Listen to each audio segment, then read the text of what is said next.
Just wanted to do a quick video of my dash layout in the 80 series. So I'm running the ACES Jackpot ECU, standalone ECU for the LS swap. So I've got the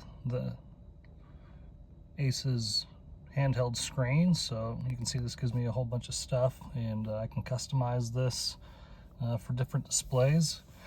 When I bought this originally, looking at the owner's manual, it showed that they also had fuel tank level on here, but apparently that option isn't released yet. So over here I've got my autometer fuel gauge. This is programmable. This is the best thing I found that worked, where you can basically drain the fuel tank, set your empty, fill the fuel tank up, set your full level.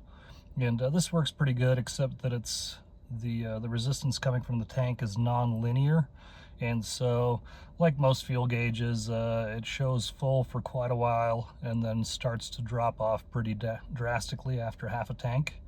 And then I got these cool little indicator lights on Amazon. I'll put the link in the description, as well as for the autometer gauge. So I've got blinkers, I've got my parking brake light here, so don't leave that on. There's a oil level indicator that I still have to wire into the pan on the LS.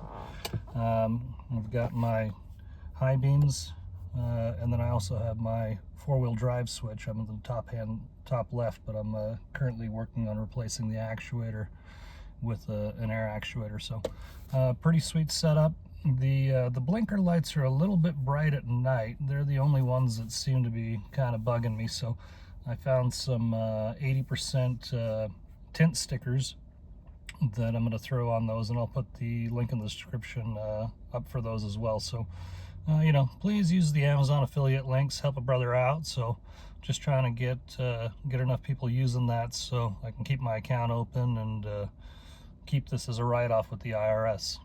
So if you like it, subscribe, let me know what you think.